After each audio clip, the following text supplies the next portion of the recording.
your moderator for tonight. Denise Moorhead is our host, and Megan Visor is our ace technical assistant. If you have any Zoom issues, please shoot Denise a message at info@schoolsforchildreninc.org, and she and Megan will help you resolve it.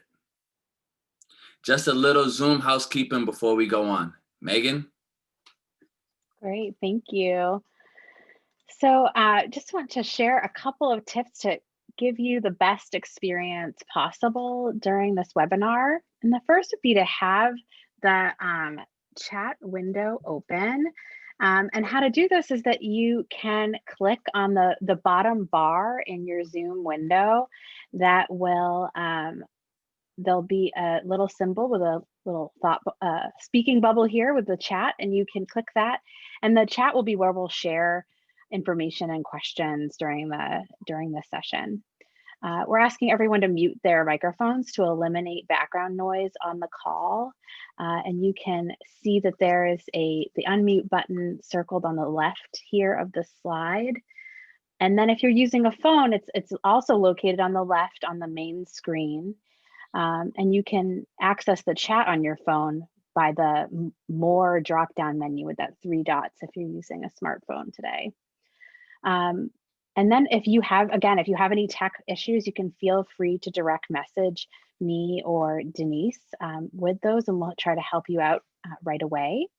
And if you're having trouble with sound quality, you might want to stop your video, and this goes for speakers too. If you're having trouble with that, to just stop your video using that button that says stop video on the bottom bar, so that it'll improve your internet connection. And if we follow all these things, we're going to have a great, flawless online session today. So glad to be here and looking forward to learning alongside you. Thank you, Megan. All right. Making the transition from high school to college is a big step and can be challenging during any year. It is especially challenging in the midst of a pandemic, which has made visiting colleges and meeting admission offices much more complicated. But our transition experts are here tonight to help students, families, caregivers, and supporting professional figures figure out how to make these and look for when students begin the journey. Before we start, I want to introduce you to the Executive Director of Schools for Children, Paul Stein. Paul, would you take a couple of minutes to tell us a bit about Schools for Children and why you are hosting this webinar series?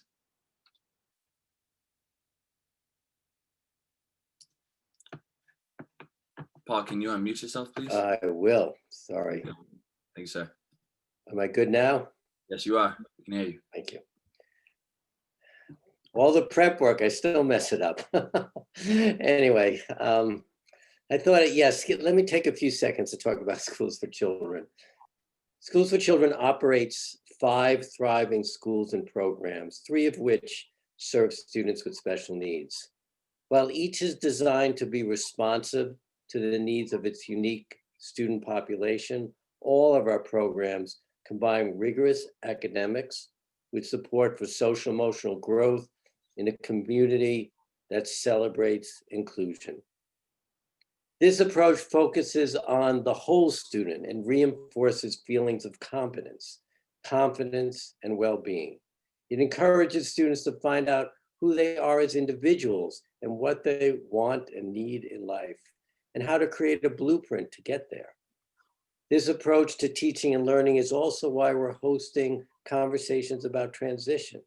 We want our students and every student with learning and social emotional differences to find their own path.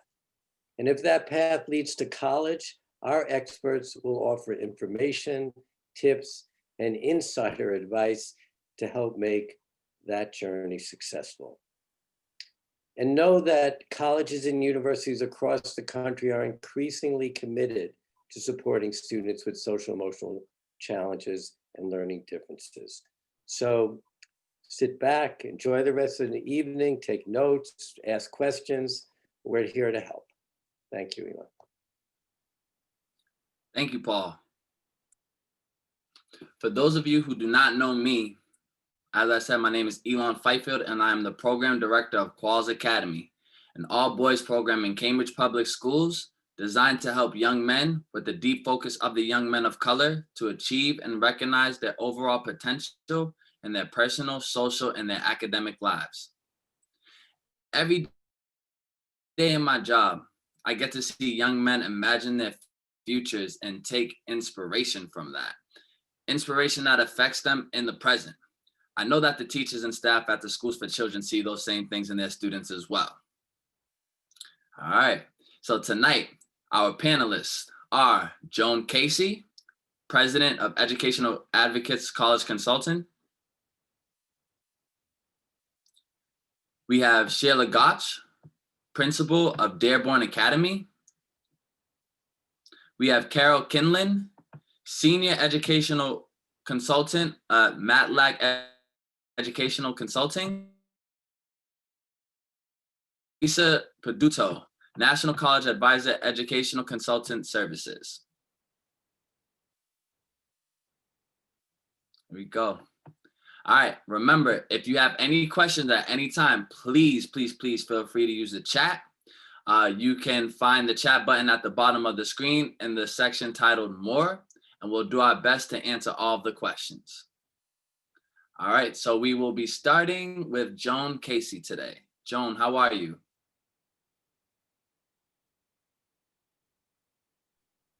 I'm great. It took me a minute to unmute myself. Hi, everybody. I'm glad to be here. Yeah, no.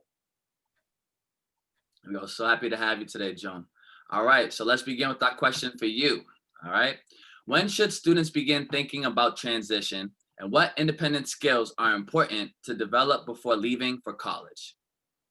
So I don't think freshman year is too early to begin thinking about transition, although I wouldn't necessarily call it college planning to a freshman, but I think things like, beginning to increase and develop self-advocacy skills and starting to understand students, who they are as learners, so their strengths, their weaknesses, areas that they need to work on, and also starting to build that toolbox of academic skills, but also social emotional coping skills, like those anxiety and stress busting strategies are all great things to start with freshman year. There we go. There we go. Thank you, Joan. All right. So our next follow-up question is to Sheila. Sheila, are you there? I am. Here we go. Waiting for a second for you to pop up. Nice. There you go. Good to see you, Sheila. Good to see you as well. There we go. So our follow-up question to you is, what should you expect your school team to do to prepare students for their transition to college? Yes, so this is a great question. So high school is such a huge time for growth and development of all of our students. And we know that over the last few years, the Department of Education has really placed a huge emphasis on this transitional programming to support students as they get ready to leave. They've even created a transitional license for educators to take to really specialize in the topic. So some of the basics that I think to kind of help support students getting ready for college actually mirror something that was some of the things that were just said. So students learning about their learning profiles, what types of accommodations do they use, what's most helpful for them, do they have a neuropsychiatric report, have them review it, understand their diagnosis and disability. Although I actually hate the term, or I don't like the term disability. Like I personally think that students' challenges are really their superpowers. They have to spend so much time working on getting better at reading or getting better with social pragmatics that they actually get to learn those skills so much that they become kind of almost a gift, not the challenge that's been so hard for them. Being part of their IEP development is huge and so important for them. They can start going to IEPs at 14. So really bringing them into that transition planning and as we just kind of spoke about, learning how to advocate for themselves and giving themselves a voice and really learn who they are and doing that hard work and to get ready for the next big step. Absolutely. Thank you, Sheila. So we actually had a follow-up question for you as well. All right. And the question is, are there things that caregivers should do to complement or supplement what the school team is already doing? And how do caregivers know if their student is college ready? So I think the biggest thing I would share with caregivers is to support your child in growing their independent skills, right? So it's really hard if you have children with significant anxiety or learning challenges, because you may also be scared to kind of watch your child learn to persevere. It actually can be really hard. So working closely with the school to kind of keep pushing them to learn new skills. At Dearborn, we talk a lot about raising the bar, and raising the bar enough that a student can kind of get over it successfully and kind of learn perseverance and that skill building and develop that stamina, because your student really needs to see that, and that you believe that they can also do those hard things of kind of that skill building and developing those coping skills. And I guess what I would really say to caregivers is not to discount the stress that you yourself will feel walking through this process. Pay attention to this and look to add in supports for yourself and for your student. I say this as a school administrator and a social worker, but I'm also the mother of 2 children with Mhm. pretty significant needs. And I actually have a child getting ready for college right now. So I'm excited for this because I can take notes too. But I think when we ask the question of like, is my student ready to go to college? I realized after I thought about it that it might actually be, am I ready for my student to go to college, right? Because my child's telling me they're ready. But my anxiety, having advocated, protected, cared for, supported them for the last 18 years, is actually screaming that they might not be ready. Can we wait? And I think it's really important that we as caregivers also acknowledge that we might need some support as we get ready to launch, right? Get ready to launch them. And I think this picture that I have up on this slide is really important, that we're learning how to support our children in leaving us, but it also doesn't have to be all or nothing. You can run alongside, provide them with scaffolding as they get ready to launch. And I would say it's a balance for sure. They're never not going to need you. And if you, as you're getting ready to prepare and look at what's that next step and what kind of accommodations will my children need, really helping support them use their voice to advocate, to write those emails, to do the college application, and to really support them in figuring out what kind of support will they need from the disabilities office as they launch into their young adulthood. But my big piece is just to say that you can't discount how stressful it is for a caregiver who has fought so hard for their child, to kind of get ready to take that next big step. So taking care of yourselves as well is really important. Thanks. Amazing response, Sheila. Thank you. Thank you Thank you. so much. All right, our panelists have touched upon the things that need to happen during the high school years to prepare for college. So we're gonna actually transition a little bit. Carol, are you there? Yes, There you go. Carol, how are we doing today? good to be here. Thank you for showing up and being here with us. All right. So the question for you is, can you actually talk a bit about the application process? Specifically, how should students go about finding a college or university that's the right fit for them? I understand that three offered for students with learning challenge colleges as well. Yes, when you go about thinking about a college for a student, there's usually 3 tiers, and they go by different names, but in general, most people working with students who are looking at colleges may refer to them as Tier 1, a college offering basic services, Tier 2, coordinated services, or Tier 3, a structured comprehensive service program. If we were to look at Massachusetts and the 50 or so best known colleges, about 10% would fall into the basic service group in terms of the accommodations they have for students with different sorts of disabilities or challenges. Tier 2 is actually about 75%, but it's a very broad group, which I'll talk about in a minute. And Tier 3 is about 15, these very comprehensive programs. So Tier 1, an example of it might be Wheaton or Williams College. If you're going to campus and you went to the student disability office, you'd know that in general, they're offering a minimal level of support. And the student must be able to self-advocate. So just adding on to what Sheila was saying, a student who would go to this type of school would certainly, if they needed extra time or some type of extra service, would be able to go into the office, ask for that, and even coordinate that with the professor. One of the things I first notice about a school when I'm investigating what sort of support they have is who's doing the tutoring. At a basic service tier 1 college, usually the tutors may be graduate level students, peers, but not usually professionals who are specially hired with advanced degrees to help students.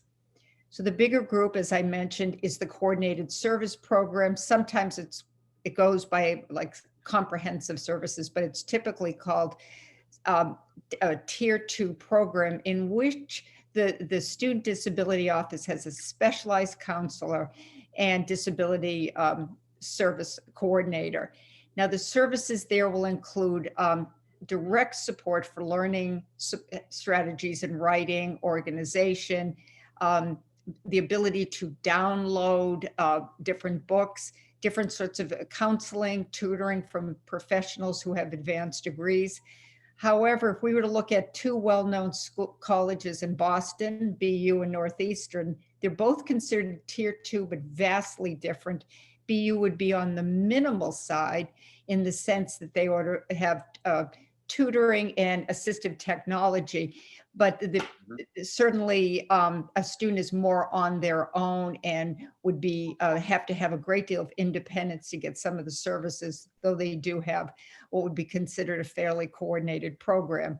Northeastern, on the other side, has like a concierge service in which they have weekly opportunities for professionals to meet with students on all sorts of issues. They even have specialized services for students who are visually impaired or deaf, and giving Braille to students, as well as more common types of supports that you'd expect. They usually don't have a fee. The third group, tier 3, is more structured, comprehensive, usually a fee, and typically a separate application process. Very strange. The staff is trained in learning disabilities, and there may be, and this is important for students with complex profiles, a modified curriculum and alternative programs.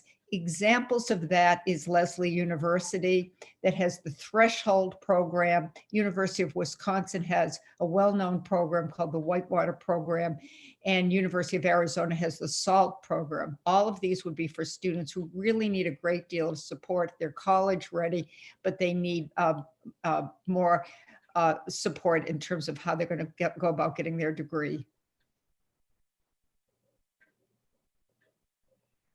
Oh, thank you, Carol.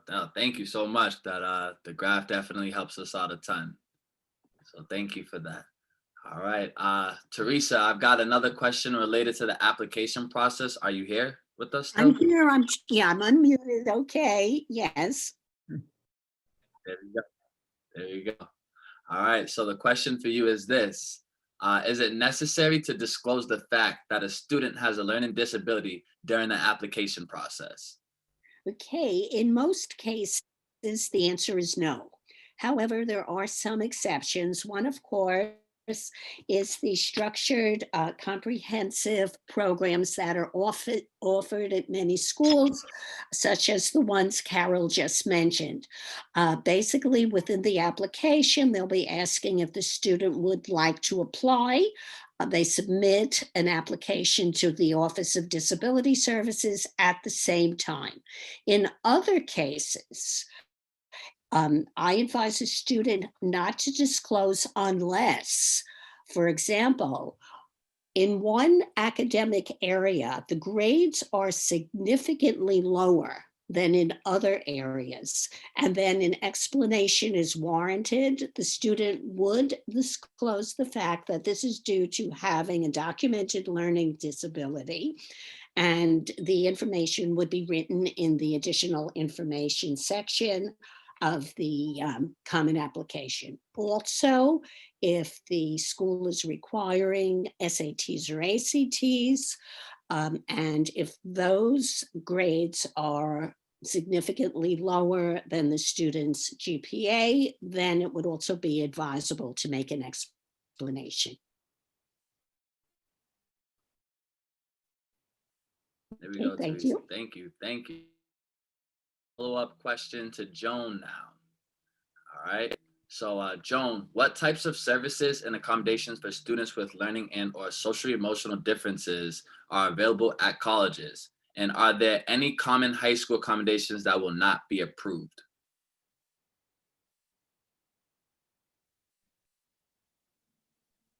Yeah, we've got some slides on this. Oh, great. Here we go. So, and I just want to add to what Teresa just said. I think that some things we don't always think about is sometimes a student has a discipline issue on their record that might be related to their learning or social emotional difference. And if that is going to be reported by their guidance counselor at their school, that might be a reason to disclose their disability, to explain what happened. So, that might be another instance might be some colleges, if a student's applying for engineering and they have a crazy strong math SAT score, but maybe they have a language-based learning issue and they have a very much lower verbal score, they still might want to submit and explain the reason there's a discrepancy. So as far as the accommodations go, this is by no means comprehensive, this slide, but these are the kinds of things that are pretty commonly requested in the college setting. And I think in the resources at the end, there's going to be a link to a more comprehensive list. But if things like, for students with social and emotional issues might need, housing accommodations, or students with physical disabilities. Things like foreign language, I think it's important to know that the colleges do have a right to set their own entrance requirements as well as their requirements once you're a student at the college. So I think in terms of what we were talking about earlier is like planning for transition, students have to make that decision of whether to take a foreign language or not during the high school years. And I think that really thinking it through, I know they don't necessarily know where they're headed or where they want to go to college or what they want to study, but that's a big decision because colleges can say, like, we expect 2 years or 3 years of foreign language to be admitted to our college. Or once you're a student at a college, if they have foreign language requirement, they may not accept a waiver. So many will. So those are just important things to think about as you're making course choices earlier in high school. I think one other thing on this is note-taking is very rarely given in high school, but it's definitely given in college, which can be a great thing. And I think you do have to have documentation that's in your neuropsych evaluation, your educational testing, that shows that you need these, you're eligible for these kinds of accommodations. So I think we have another slide about what might not be approved in the college setting.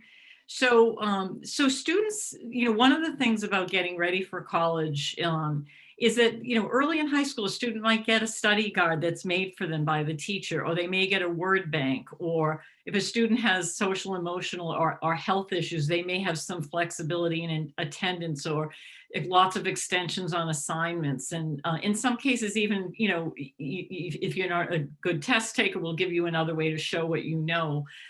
In the college setting, these things are probably not going to happen. So when I work with students, I'm working with a senior right now, and one of the goals for the year was for him to start creating his own study guide. So that was something he began working on. So, obviously this isn't going to all happen freshman year of high school, but to slowly take on and build skills and learn to do more things independently as one leaves for college is really important. There we go. Great response. Thank you, Joan.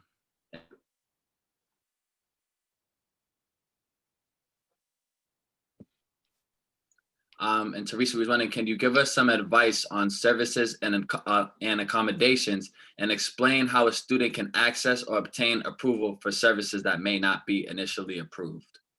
Yes, first I would just like to add one other thing to what was just discussed, which is a very helpful accommodation is allowing the student to take a lighter course load than what is usually required. So for example, at some colleges, the kids take 5 classes, and for a student who needs extra time, to take the full 5, he or she might have difficulty completing the additional work. So if this is requested and approved, something that's very helpful is this does not affect the full financial aid award. So this is important because with that one less class, it may not be considered to be full-time attendance. Okay, so this is really something that's very helpful for students and families to know. And in terms of getting approved, okay, so the student must, prior to even applying to college, the student needs to be evaluated by a licensed psychologist, either a neuropsych evaluation or an educational evaluation. And in some cases, from public school, they give a leaving IHIP. Once the student is accepted at a college, then they contact the Office of Disability Services, where they will be directed to fill out a form and submit their documentation. And once that is approved, and it's now September, the student makes an appointment with the Office of Disability Services, where they're given a letter basically saying that they've been approved for whatever accommodations, and then it's the student's responsibility to bring this letter to each of their professors, advocate for themselves, and make arrangements with the professor for the accommodation. I'm going to hold this up of something very helpful. A very helpful resource is this book, and I'll type it into the chat room after I finish speaking. Also, in terms of the accommodations, there is a list. I have a more comprehensive list. I believe it's going to be on your website afterwards. And parents and students should take a look at the list and discuss what's on it with the person who's doing the evaluation, and see if the evaluator, when examining, can feel that the student would be entitled, that they have a significant limitation in the particular area, and provide a rationale. And usually that's how it gets approved. Amazing. Thank you, Sarisa. All right. So we're actually gonna move forward a little bit, and we're gonna take a few questions from the audience. So remember, if you have any questions, send it along in the chat at the bottom of your screen, and we will do our best to answer as many questions as possible. So we're actually gonna swing it over to Denise. Denise, what's our first question? Sure. Somebody had asked if maybe Joan could talk a little bit more about getting ready for what's the process, when to start thinking about it. So when do you really want to get ready to yeah, is it possible to bring up those slides? Mm-hmm. Okay, great. Yeah, so I think that, doing things like initiating study and homework sessions. So I have a child with a learning disability as well. So, we all know that, we do a lot of helping and guiding, and that's fine. We have to meet our kids developmentally where they are. But, trying to encourage them to move towards, in it not being told to do their homework, but taking ownership of that. Eventually by the end of high school, starting to manage their own appointments and planning, because these are the things, they'll need to do in college.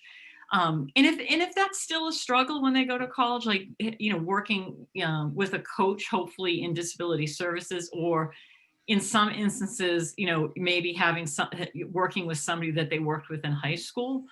Really, it's going to be important for students to start asking for help, going to teachers' office hours. And those things are really hard for some students. So this is not going to happen overnight.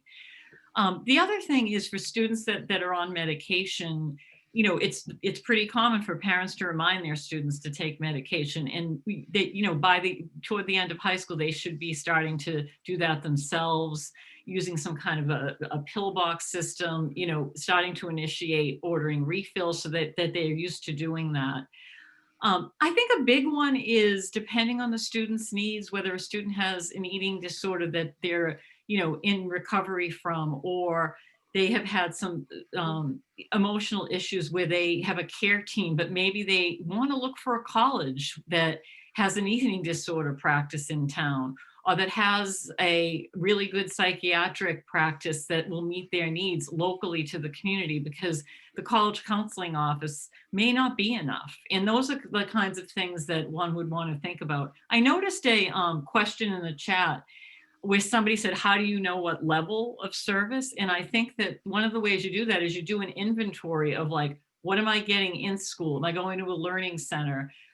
How much are my parents helping me? Do I have private tutors outside of school? And you kind of look at all that and you say, unless things change dramatically by the end of senior year, this is what we're going to have to replace in the college setting. So if the student is getting a lot, then they're going to need more towards that higher third tier that Carol discussed.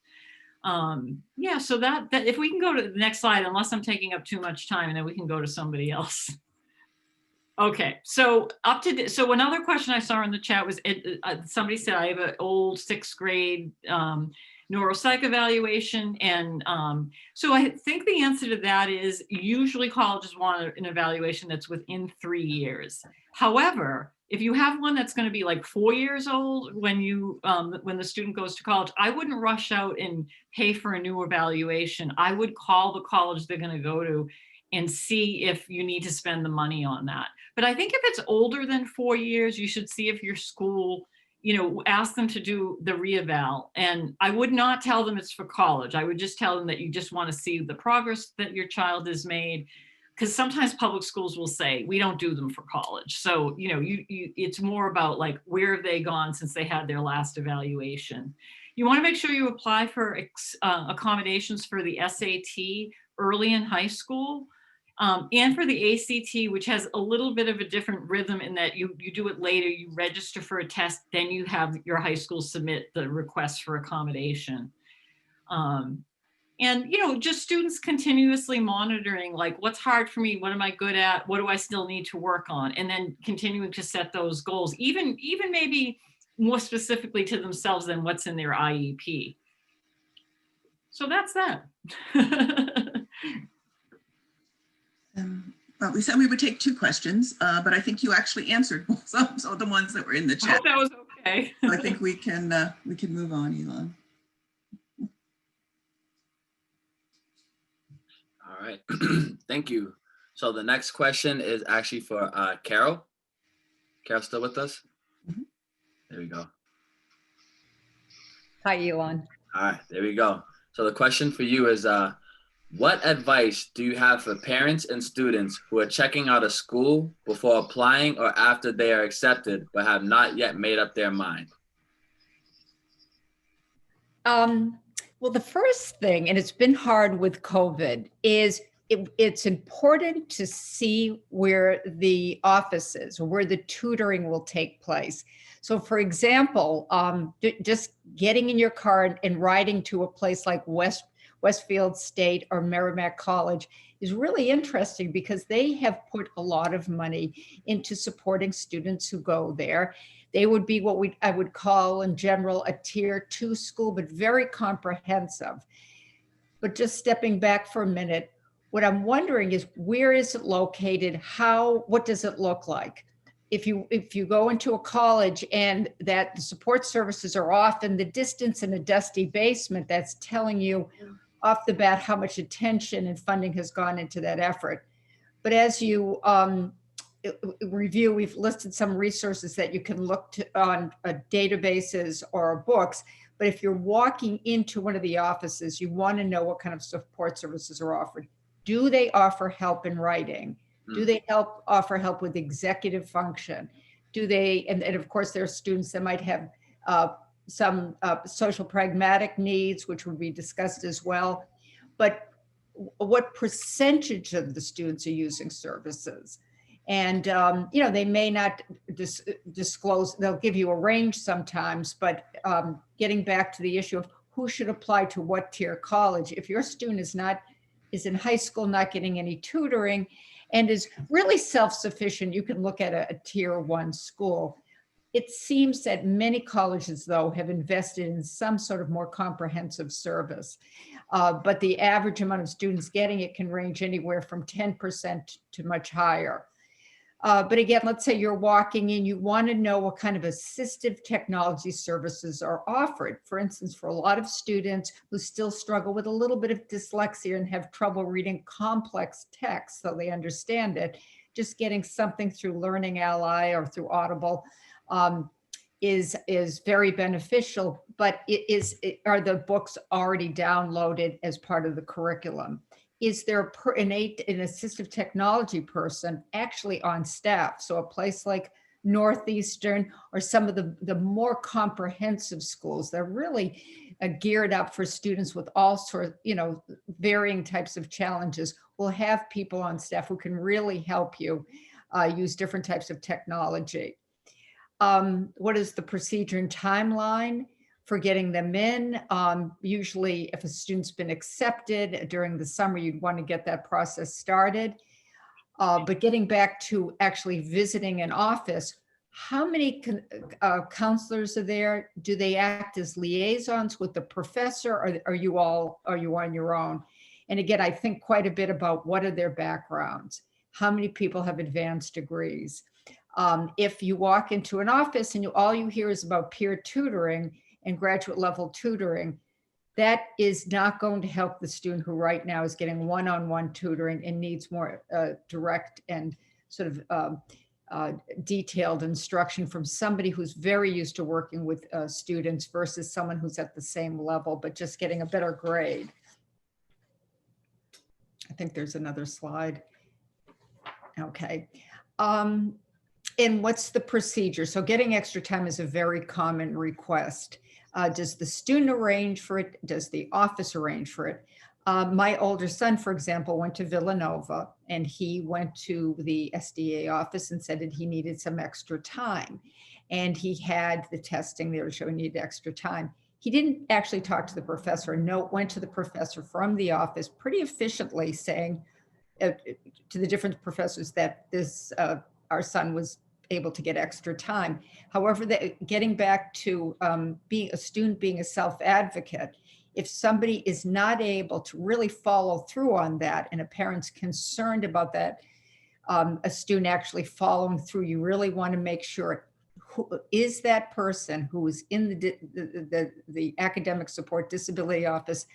Are they really, how much hand-holding do they typically do with the students?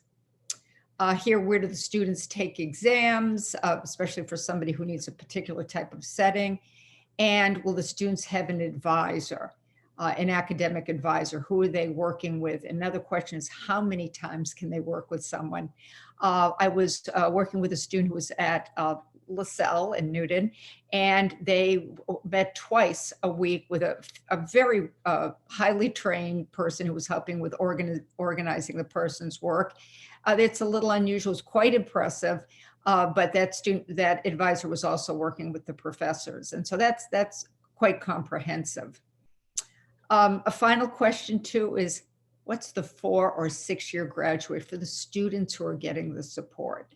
You want to get a question to see how successfully they are at that college with the support that is being given. There we go. There we go. Thank you, Carol. All right. I know we're running out of time, so we have a few more questions that we want to get to. This question is actually for the entire group, so anybody feel free to kind of chime in and participate. So the question is, what should students do if they begin to see themselves falling behind during freshman year in college, and how should they take action? And the floor is open to anybody. I'll go. So I think that the first thing the students should do is see their professor and find out, if there are concepts they're not understanding, or their teaching assistant to work with them. If they're overwhelmed, just like in general, like they feel like they have too much to do, um, if they are a student with a disability and they have a contact in disability services, that's also the place they should go. Teresa brought up reduced course load. And sometimes if a student's really overwhelmed, like even withdrawing from a class, I mean, you would want to try everything else first to stick with the class. But, if it was just becoming too much, the student could withdraw from a class if they had to. But, they really have to take advantage of all the resources on the campus. And, that's hard. That's a big move. So using their liaison in disability services as somebody that they can bounce out, like, what should I do? How should I handle this, is really going to be very important. I just want to add to something Joan just said. I think a lot of students do find that freshman fall year very stressful, especially the students that we tend to work with. And if some of us will get a call about the student wanting to transfer because it's so stressful, letting them hang in there a bit and doing what Joan suggested, I think makes a ton of sense before they bail out of a particular college, because it can be stressful and they're on their own. I think if I can also just go back to, since I'm the high school kind of educator in the group, just saying how important it is to really kind of do that teaching beforehand. Like Joan was kind of talking about, that preemptive piece of kind of letting your child be uncomfortable and kind of sitting and tolerating distress and kind of the uncomfortability of raising that bar. And so that when they get to college and they have that initial kind of, oh no, I'm not sure I can do it, they've kind of learned those tolerances, which I think a lot of schools are really trying to teach. So there's kind of a reason for the teaching as you go through. So. There we go. Real quick, just to piggyback off of Sheila, I agree.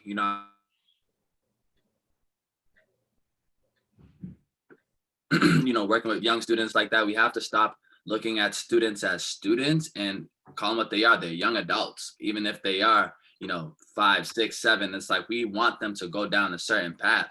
So it's kind of, it's up to us to kind of let them know, like, yeah, as Sheila said, it is okay to be stressed and kind of sit here and not be able to do the work. It is okay to rely on, the teachers and supports around you so that you know how to get by. Because if you can figure out how to tap into supports when you're in the 3rd grade, 4th grade, by the time you get to college, we're not going to be having this kind of discussion about what are they going to do, because they're already going to have the habits and resiliency to go out there and make these things happen for us, happen for themselves. So, great points by everybody. So real quick, let's take a couple more questions from the audience. Denise, do we have anything? Sure. One question is, how do you prepare a student for the social experience of college?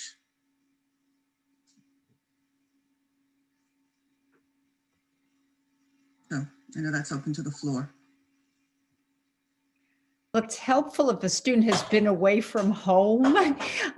Students who've gone to camp or have gone on trips, away from home are used to probably fare better, in terms of just being away and being with kids their own age without returning to the parents' house, on a regular basis.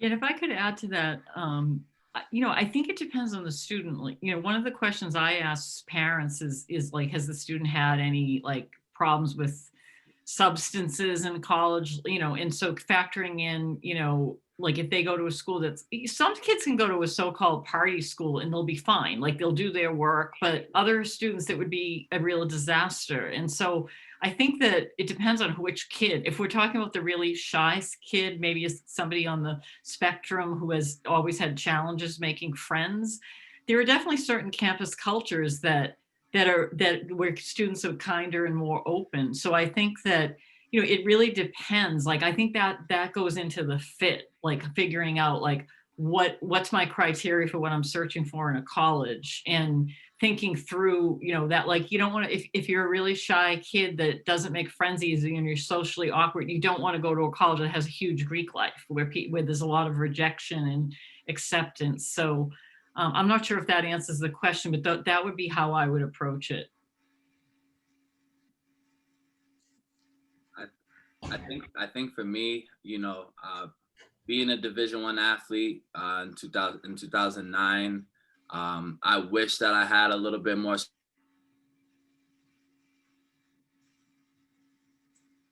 myself into from a social standpoint.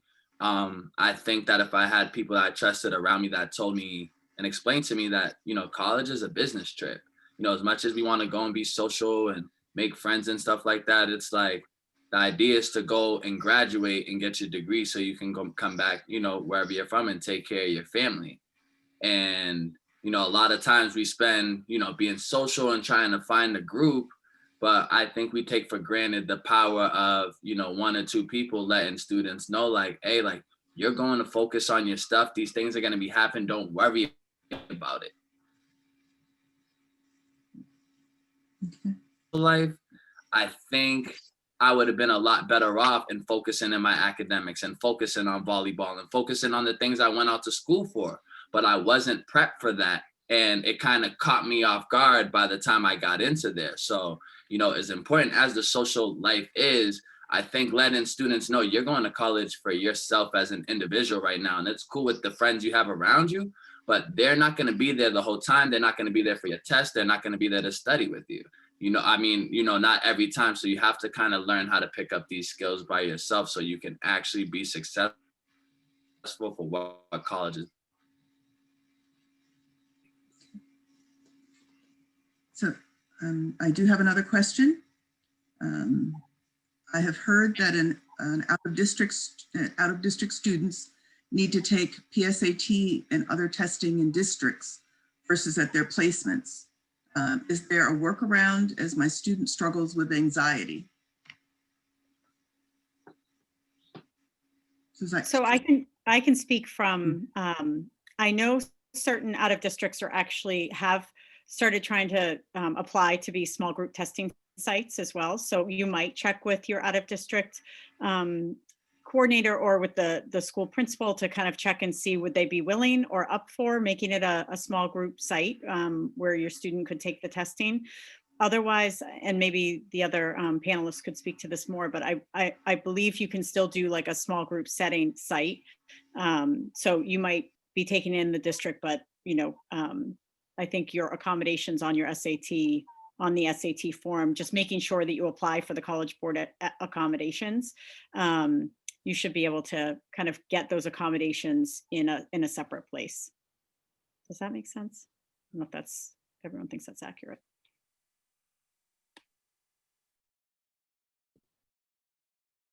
This is related to the question and has to do with the ACT, that in certain circumstances, they offer multiple day testing, which is done basically at the student's high school.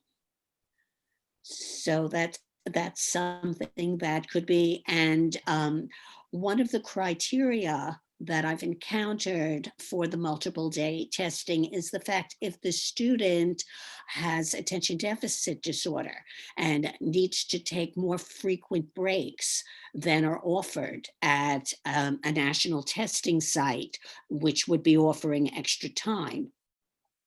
So that's a possibility for, and works particularly well with kids that also have anxiety.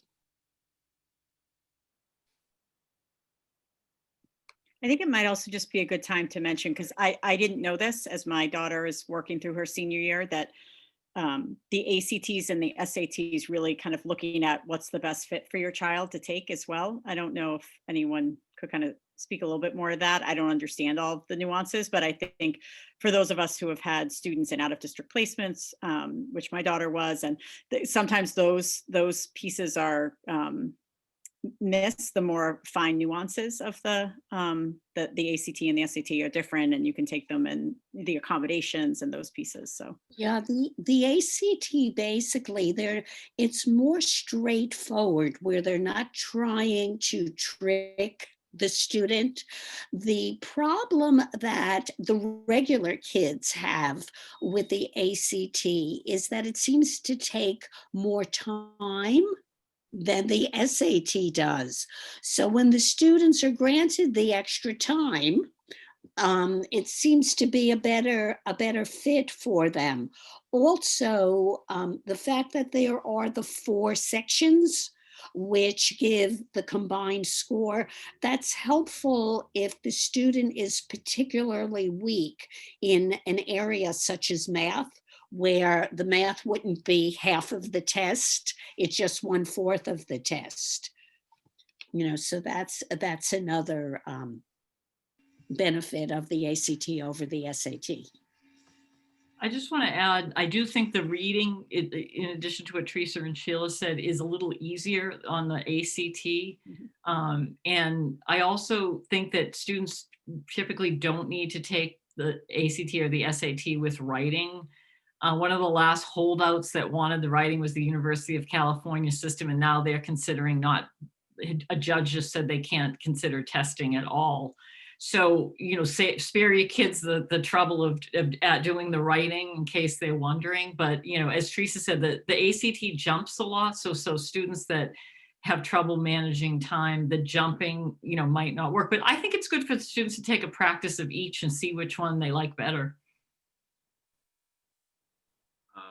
Real quick, because I know we have to wrap up.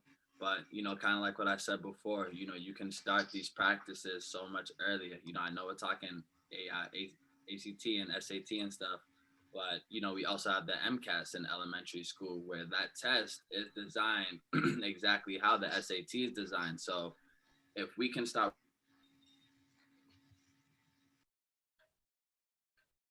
them to write more, celebrate them when they're doing well, so they see what it looks like to be successful on those tests. So by the time they get to an SAT test, they've already sat through it. They know that they're able to be successful. They've already seen success. People have anxiety when they feel like they're trying something new. They haven't seen it before. But if we start encouraging these habits from a very young age and supporting our, scholars when they're in 3rd grade, clapping for them and cheering for them, those things go a long way. Those are the type of praises they're going to be looking for. So they're going to always look to exceed expectations. But if we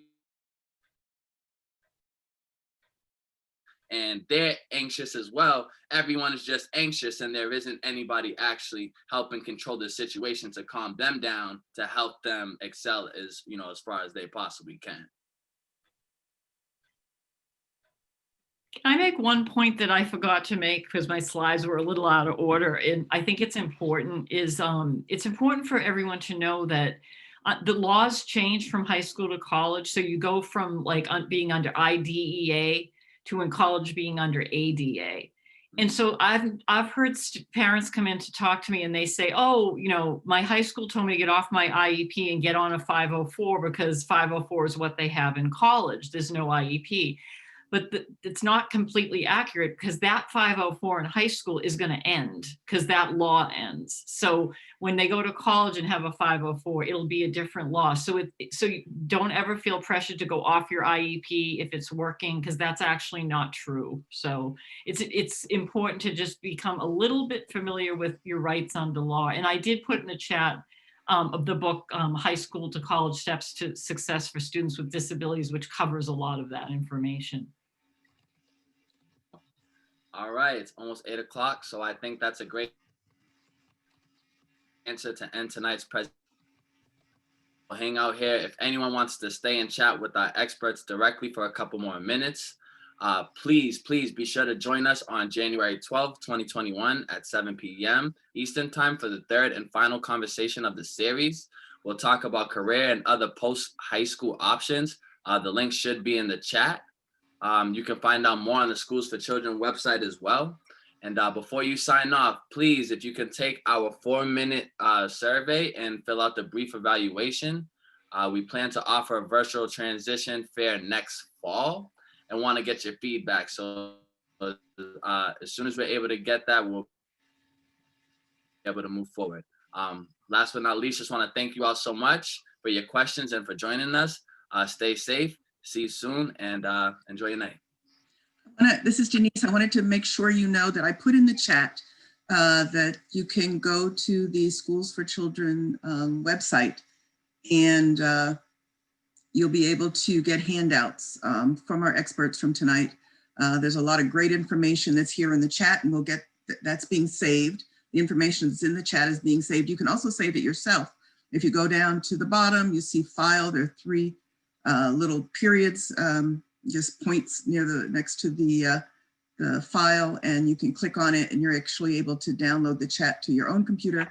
We'll be saving it as well. But there's some great materials that our experts put together, some wonderful handouts that gives you more information. For instance, one of the questions was, how do you find out what tier a school is? Well, there's a handout on that.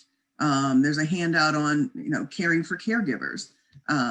So we've got various handouts, some of the better schools, as I say, to go to, top schools. We've also got, well, I won't go into it, but we've got a number of handouts that you can get on our website, and just click on the link and you'll be able to get them. So I wanted to make sure you all knew that before you sign off. Take the evaluation, please. 3 minutes. Thank you, Elon. Absolutely.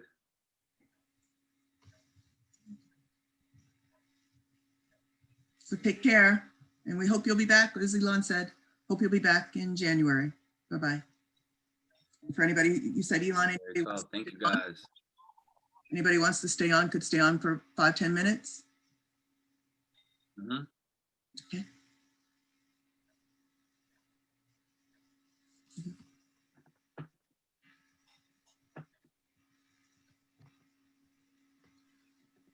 Does anybody have more questions to put into the chat? I think I've gone through the questions that were in the chat.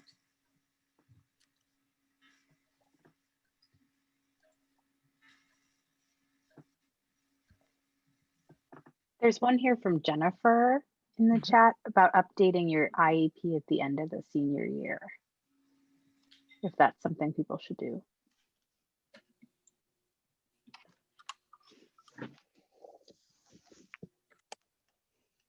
I don't think you need to at the end of senior year, because it'll end like that, as the law will end and you won't be on an IEP anymore. So probably the end of senior year, you don't need to do that. Or the neuropsych, if it's 3 years old, that's usually fine for colleges. So if it's going to be 3 years old, you should be fine to submit that. I think the only exception would be if something had happened that year that was instrumental, was significant to what you needed for college. Joan, can you just explain a little bit or clarify? The IEP ends when they graduate, right? But then you would be going to the disabilities office at the university or college to then submit the IEP for a 504. Is that what happens? Or the 504, it's more the law that you're covered under. Like, it's not necessarily like the disability service office will definitely come up with like a plan. Like, here's the accommodations we're going to give you, and you're protected under the 504 law with that plan. A few colleges will say, send us your IEP, but frankly, most of them don't even want it. They just want your neuropsych evaluation and your testing, and they review that. And sometimes they don't give you everything that you hope you'll get. That's why it's really important that the documentation documents the need for the things you want. And then you can appeal, sometime if you feel like they didn't give you something that that the student really wanted. Does that answer, Sheila? It does. No, that's Okay. helpful. Thank you. Okay. Like, that was confusing even for me, even though we do all that transition work. Yeah, it is confusing. Yeah. Yeah. And Jennifer here has a question about generalities with the SDOs. Do larger schools have better services, private or public? And that her son is looking at a variety of schools. One thing is that in terms of their academic ranking, the tier system doesn't necessarily apply. For instance, Brown, it has a tier 2, very comprehensive support program. And of course, it's an elite school.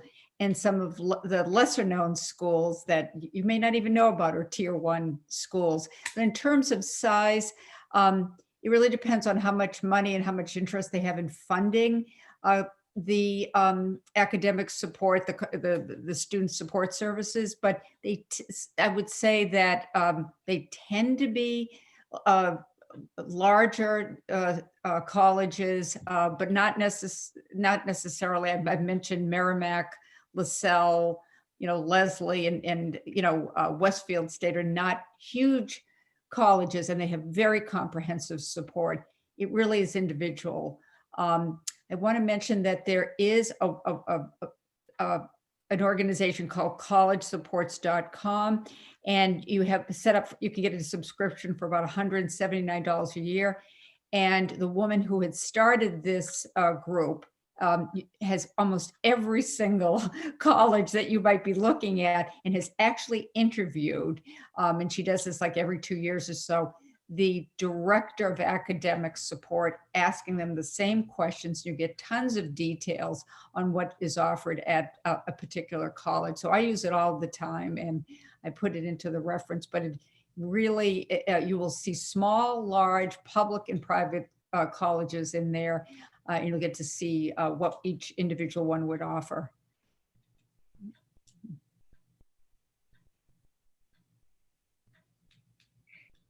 I don't know if you saw this question. What would you say are the top 5 colleges in Massachusetts for students with disabilities, specifically ASD, ADHD? God, that's Tough one. No, well, it depends on who the student is in terms of their academic ability. If they're very strong, I mean, Northeastern is excellent, and for students with both social and academic challenges, they're just wonderful.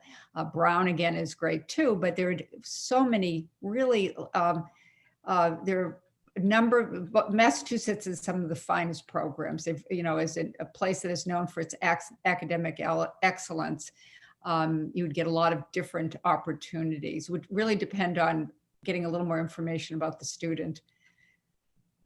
Westfield State has a really great structured program. Yeah, it does. Curry is, not so much for autism spectrum. It's more ADHD in reading, disabilities, I would say.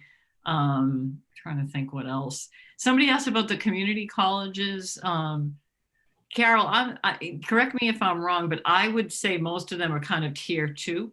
But, I think, it depends. But I think they're pretty good. I think they offer pretty good support if the student gets themselves there. Yeah, it's a matter of fact, just getting back to the social transitioning, if with all of us who work with students on a daily basis, there's some students that do beautifully in a community college where they get their grades up, they get their skills down, they get to socialize without being thrown into a large pool of kids. And they actually had a stronger standpoint to get to a more competitive school for their junior and senior year. And so I'm a big fan of the community colleges. Yeah.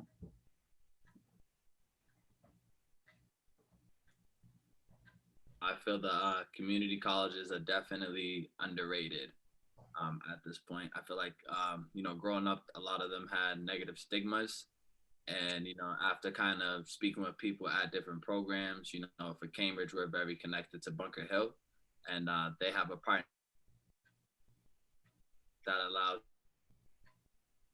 Boston for a discounted rate, and those are just some things that you wouldn't know if you just, let that initial bias about the school, deflect from even looking at that opportunity, So what I've noticed is there's been a lot of students that have gone to a community college for 2 years and then have gone to UMass Boston and have been very successful starting off in a more comfortable environment. Well, and we didn't talk much about it, but the pandemic has really changed everything, right? So, I mean, there's also such value to starting at community college. I mean, everything's been thrown up in the air right now. It feels really hard to be in the application process for college when you don't even know if people are going to be on campus or what's that going to look like. Is everything going to change now? So. And there is, sorry. I was going to say, you understand how the international students must have felt all these years, you know, just seeing the college for the first time when you show up. Yeah, no, and another thing that I saw in terms of, you know, top 5 schools in Massachusetts doing is boxing ourselves into a particular location. So there might be great schools in Massachusetts, but there might be a better fit right in Rhode Island or Connecticut, you know? So it's like very important for us to still open, you know, our eyes to as many opportunities as possible, because the top 5 for one student may be completely different for somebody else. So I think it's very crucial to, you know, make sure that, you know, we're finding what is the exact best fit for each individual student, even if that does mean it has to be outside of Massachusetts, because they might have the resources somewhere else, but we won't know if we're only looking to stay within, you know, this small state. I had to go to Indiana to get my opportunity, and then I'm able to come back, but I could have fit somewhere, you know what I mean? But, you know, that wasn't the best fit. We actually had to do some research to figure out where, you know, could I get the best opportunities to, you know, continue to be successful. So.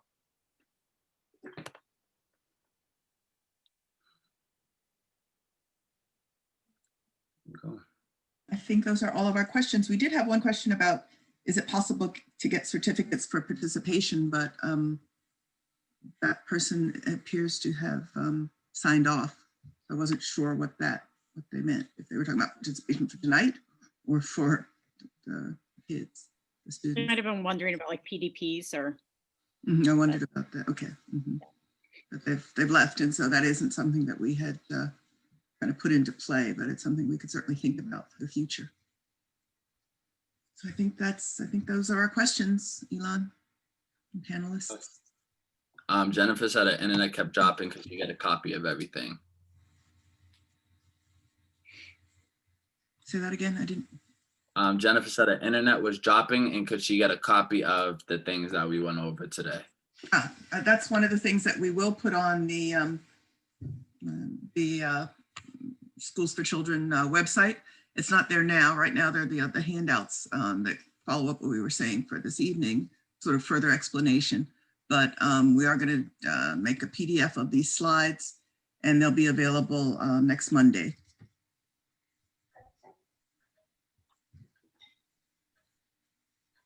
All right. Amazing job, everybody. Thank you, guys. Thank you. Thank you, Elon. Bye, everybody. Thank Thanks. Thank you, Take care. everyone. You're very welcome. Thanks, everybody. Bye-bye. Take it easy.